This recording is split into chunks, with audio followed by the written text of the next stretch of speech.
반미를 외치는 나라는 많아요. 근데 어떤 나라는 수십 년째 멀쩡하고 어떤 나라는 대통령이 잡혀가죠. 같은 반미인데 결과가 다릅니다.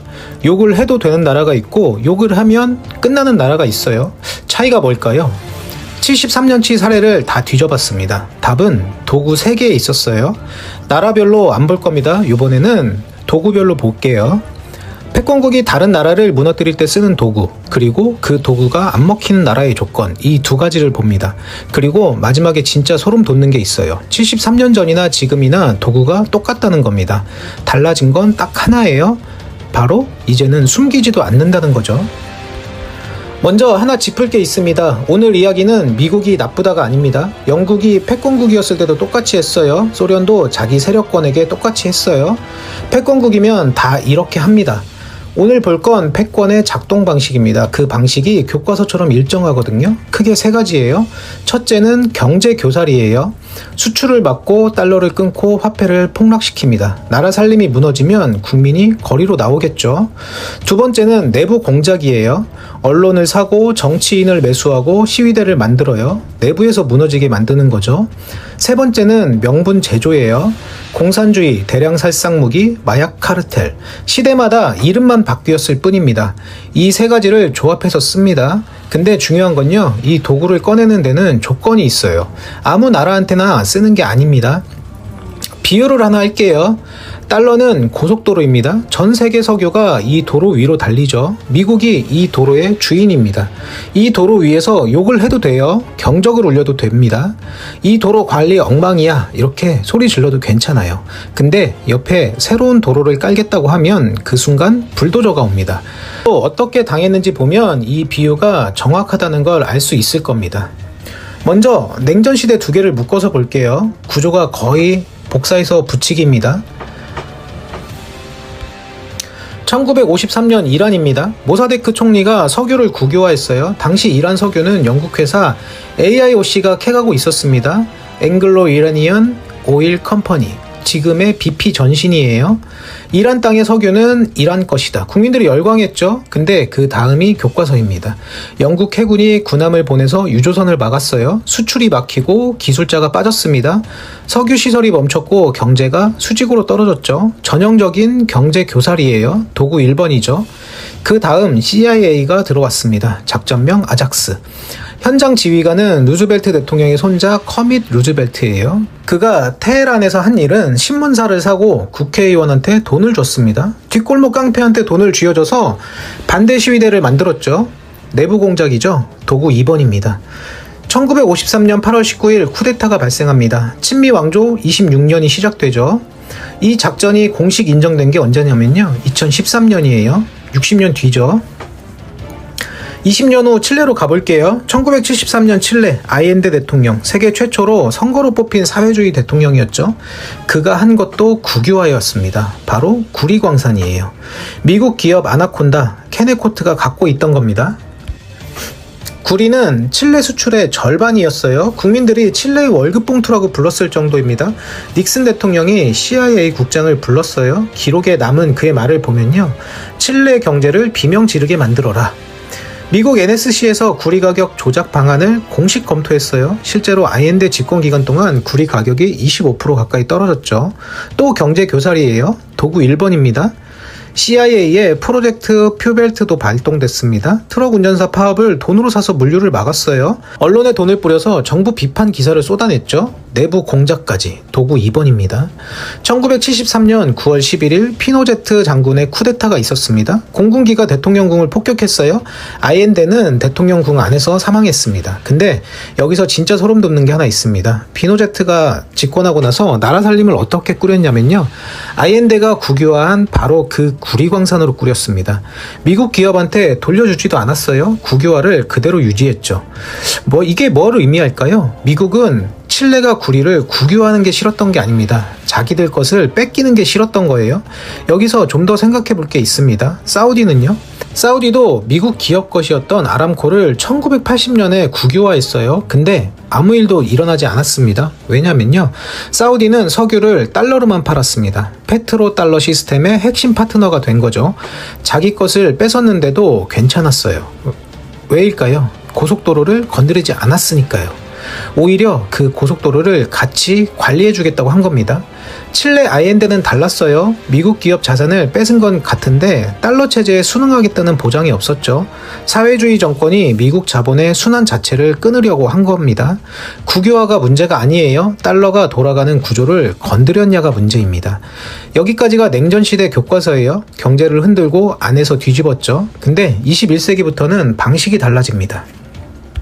2000년 가을 바그다드에서 조용한 발표가 하나 있었습니다. 앞으로 이라크 석유는 달러가 아닌 유로로 거래한다. 역사상 처음이었어요. 중동 산유국이 석유 결제 통화를 바꾼 겁니다. 이게 왜 위험하냐면요. 혼자 하면 상관없어요. 근데 다른 산유국들이 따라하면 그 고속도로에 차가 다니지 않기 시작하는 겁니다. 미국이 이번엔 경제 공작이 아니라 명분을 만들었어요. 이라크에 대량 살상 무기가 있다. 콜린 파월 국무장관이 유엔 안보리에서 파워포인트까지 띄워놓고 발표했죠. 명분 제조, 도구 3번이죠. 2003년 3월에 침공했습니다. 후세인은 쥐구멍에서 생포됐어요. 그리고 2006년 교수형 됐죠. 그리고 대량 살상 무기는요, 없었습니다. 미국 정부도 나중에 인정했죠. 정부가 틀렸다고요. 침공 직후 이라크 석유는 즉시 달러 결제로 돌아왔습니다. 메시지는 명확했죠. 근데 이 메시지를 읽고 나름 대응한 사람이 있었습니다. 바로 카다피입니다. 카다피는 좀 특이한 케이스예요. 40년 넘게 반미를 외쳤거든요. 미국을 악마라고 불렀죠. 근데 미국이 오래 참았어요. 왜냐고요? 석유는 계속 달러로 팔았거든요. 고속도로 위에서 욕만 한 겁니다. 욕은 괜찮아요. 도로를 건드리지 않았으니까요. 근데 2000년대 후반 카다피가 구상을 하나 꺼냈어요. 아프리카 국가들을 모아서 금 디나르라는 단일 통화를 만들자는 거예요. 석유를 달러 대신 금으로 거래하자는 구상이었죠. 이건 새 도로를 깔겠다고 한 겁니다. 2011년을 아랍의 봄이라고 부르죠. 그때 리비아에도 시위가 터졌습니다. 나토가 들어왔죠. 명분은 민간인 보호예요. 6개월간 공습을 했고요. 카다피는 하수구에서 잡혔습니다. 그 자리에서 사망했어요. 금 디나르 구상도 같이 사라졌죠. 나중에 클린턴 국무장관에게 보내진 이메일이 공개됐는데요. 카다피의 금 디나르 구상이 프랑스를 포함한 서방의 여러 개입 요인 중 하나로 언급돼 있었어요. 근데 여기서 하나 더 기억해야 할 게 있습니다. 카다피는 2003년에 핵 프로그램을 포기했거든요. 서방과 협상해서 핵을 내려놨어요. 제재가 풀렸고 국제사회에 복귀했죠. 그로부터 8년 뒤 나토 공습으로 죽었습니다. 핵을 포기한 대가가 이거였어요. 이걸 지켜본 나라가 있었습니다. 여기부터는 직접 때립니다. 명분 하나 만들고 군사력으로 끝내버려요. 바로 마두로입니다. 마두로는 20년 넘게 버텼어요. 반미 정권, 미국 기업 자산 몰수. 석유 수출의 절반 이상을 중국의 위안화로 팔았죠. 고속도로 욕도 하고 새 도로도 깔고 남의 차도 뺏은 겁니다. 세 가지를 다 한 거예요.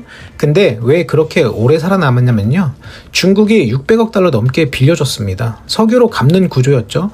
중국이 있는 한 미국이 손을 못 댔어요. 그러다가 상황이 변했습니다. 미중 무역 전쟁이 격화가 됐죠. 관세 폭탄에 반도체 규제, 중국도 베네수엘라 챙길 여력이 줄었습니다. 근데 중요한 건요. 중국이 돈은 줬지만 군사 조약은 맺지 않았다는 겁니다. 침공이 시작되자 중국이 한 건 뭐냐면 성명서 하나 냈어요. 기본적인 국제관계 규범 위반이라고요. 그게 끝이었습니다. 돈과 군사 동맹은 다릅니다. 2026년 1월 3일 새벽 2시 미군이 작전을 시작했고 2시간 반 만에 마두로가 항공모함에 실렸죠. 명분은 마약 카르텔이었어요. 근데 트럼프가 작전 직후에 한 말을 들어보면요. 미국의 가장 위대한 석유 기업들을 투입해서 인프라를 수리하고 돈을 벌게 할 것이다. 엄청난 양의 불을 땅에서 뽑아낼 것이다. 그리고 트럼프 본인이 인정한 게 있어요. 침공 전후에 석유 기업들과 대화했다는 겁니다. 근데 의회에는 사전 통보도조차 없었어요. 석유 기업한테는 말하고 의회한테는 말을 하지 않은 겁니다. 더 이상 숨기지도 않는 거죠. 근데 이건 시작에 불과합니다. 훨씬 더 정교한 작전이 진행되고 있었어요. 바로 이란입니다. 이번 이란은요, 지금까지 본 것 중에 가장 정교합니다. 도구 3가지를 단계별로 순차 투입했습니다. 1단계는 달러 부족 설계.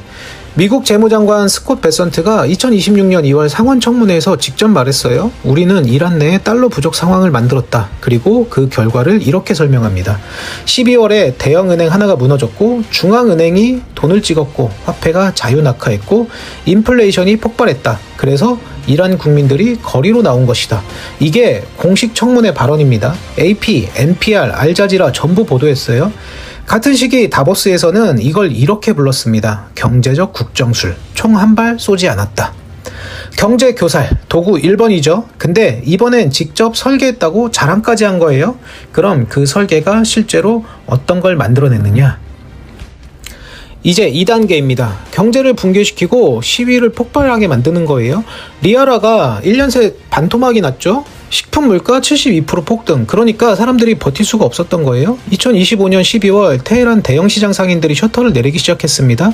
1979년 혁명 이후 최대 규모 시위였어요. 시위가 터지면 다음 수순이 있습니다. 바로 3단계. 이란 정권이 시위대를 학살했어요. 활동가 단체 추산 최소 7,000명. 지역 보건 관계자 추산 최대 3만 명입니다. 학살이 벌어지니까 미국이 움직이죠. 트럼프가 이란 국민들한테 메시지를 보냈어요. 도움의 손길이 가고 있다. 명분 제조죠. 도구 3번입니다. 그리고 마지막 단계입니다. 바로 4단계예요. 협상을 하면서 때린다. 2월 27일 오만 외무장관이 돌파구가 마련됐다고 발표했습니다. 바로 그 다음날 공습이 시작됐죠. 왜 하필 협상 타결 발표 다음 날이었을까요? 세 가지가 동시에 겹친 겁니다. 하나, 이란이 핵을 거의 완성했어요. 협상이 타결되면 핵 동결이 논의될 거고 그러면 군사행동의 창이 닫히죠. 완성되기 전에 쳐야 했습니다. 둘, 러시아가 우크라이나에 묶여 있었습니다. 이란을 군사적으로 도와줄 여력이 없었죠. 셋, 중국도 미국과 무역 전쟁 중입니다. 이란 편을 공개적으로 드는 게 부담이죠. 정리하면 이렇습니다. 핵은 아직 미완성이었고 뒤를 봐줄 나라도 없었고 달러 체제를 이탈한 상태였죠. 이 세 가지가 동시에 맞아떨어진 겁니다. 결국 베네수엘라도 이란도 같은 이유로 당한 거예요. 보호해줄 나라가 없었고 핵이 없었고 달러를 건드렸죠. 전체를 한번 볼게요. 1953년 이란 수출 봉쇄, 경제 붕괴, 언론 의원 매수, 쿠데타. 1973년 칠레 시장 압력, 경제 붕괴, 파업, 언론 공작, 쿠데타. 2003년 이라크 가짜 대량 살상 무기 명분, 침공, 석유 달러 복귀. 2011년 리비아 아랍의 봄 편승, 인도주의 명분, 6개월 공습, 제거. 2026년 베네수엘라 마약 명분, 침공, 석유 기업 투입. 2026년 이란 달러 설계, 화폐 붕괴, 시위, 학살 명분, 협상준 폭격. 도구는 70년간 똑같아요. 경제 교살, 내부 공작, 명분 제조. 달라진 건 딱 하나입니다. 1953년엔 60년이 지나서야 우리가 했다고 인정했어요. 2026년엔 재무장관이 작전 도중에 청문회에서 직접 발표합니다. 달러 부족을 만들었다. 총 한 발 쏘지 않았다. 왜 숨기지 않냐고요? 숨길 필요가 없어진 거예요. 근데 더 무서운 건요. 이건 자랑이 아닙니다. 메시지예요. 너도 이렇게 된다. 지금 달러 체제를 우회하려는 모든 나라한테 보내는 메시지인 거죠. 그래도 살아남는 나라들이 있어요. 바로 쿠바, 북한, 러시아. 이 나라들한테 공통점이 있거든요. 세 가지 생존 조건 중에 하나 이상을 갖췄습니다. 조건 첫 번째는 핵을 완성한다. 북한이요, 카다피가 어떻게 되는지 봤잖아요. 2003년에 핵을 포기하고 서방과 협상했어요. 8년 뒤 나토 공습으로 죽었죠. 이란도 봤어요. 핵 완성 직전에 맞았습니다. 북한은 핵을 완성한 나라예요. 지금 아무도 건드리지 않죠. 러시아도 마찬가지입니다. 달러 체제를 정면으로 도전하고 있어요. 루블과 위안화로 석유를 팔죠. 근데 아무도 폭격하지 않잖아요. 왜냐하면 핵이 있으니까요. 핵이 완성되기 전에 쳐야 한다는 걸 패권국도 알고 있고 반미 국가들도 알고 있어요. 그래서 북한은 어떤 제재를 받아도 어떤 협상을 해도 핵을 절대 포기하지 않는 겁니다. 조건 두 번째는 핵 강대국이 직접 군사 우산을 쳐준다. 바로 쿠바입니다. 1961년 미국이 쿠바 망명자들을 훈련시켜서 침공했어요. 피그만 침공, 3일 만에 격퇴했죠. 1962년 소련이 쿠바에 핵미사일을 배치했어요. 인류가 핵전쟁에 가장 가까이 간 순간입니다. 미국이 물러났죠. 쿠바를 침공하지 않겠다고 약속했어요. 쿠바가 60년 넘게 버틴 이유입니다. 그럼 베네수엘라는 왜 안 됐을까요? 중국이 돈은 줬어요. 600억 달러요. 근데 군사 조약은 없었습니다. 돈은 위기 때 성명으로 바뀝니다. 군사 동맹은 위기 때 미사일로 바뀌죠. 그 차이입니다. 조건 세 번째는 달러 시스템을 절대 건드리지 않는다. 카다피가 40년을 버틴 이유가 바로 이겁니다. 반미를 외쳐도 미국을 악마라고 불러도 석유는 달러로 팔았거든요. 고속도로 위에서 40년간 욕만 한 거예요. 근데 새로운 도로를 깔겠다고 하는 순간 6개월 만에 하수구에서 잡혔죠. 쿠바도 보세요. 60년 넘게 제재를 받고 있어요. 근데 폭격은 하지 않죠. 왜냐하면 전력 자원이 없어요. 달러 시스템을 건드릴 이유 자체가 없죠. 고속도로에 올라갈 차가 없는 겁니다. 그래서 방치되는 겁니다. 오늘 본 나라들 이란, 칠레, 이라크, 리비아, 베네수엘라, 다시 이란. 이 나라들이 한 게 있습니다. 단순히 반미를 외친 게 아니에요. 달러가 굴러가는 고속도로를 건드렸어요. 석유를 달러 아닌 통화로 팔려고 했거나 미국 자본의 순환을 끊었거나 달러 우회 결제 시스템을 만들려고 했거나 반미를 외치는 건 괜찮아요. 국내 정치에서 인기를 얻는 방법이기도 합니다. 근데 달러 시스템을 건드리는 순간 패권국이 움직입니다. 이건 미국이 특별히 악해서가 아니에요. 이게 패권의 작동 방식입니다. 살아남는 방법은 세 가지예요. 핵을 완성하거나 핵 강대국이 직접 뒤를 봐주거나 달러 시스템을 절대 건드리지 않거나. 이 셋 중 하나도 없으면 카다피처럼 하수구에서 잡히거나 후세인처럼 쥐구멍에서 끌려 나옵니다.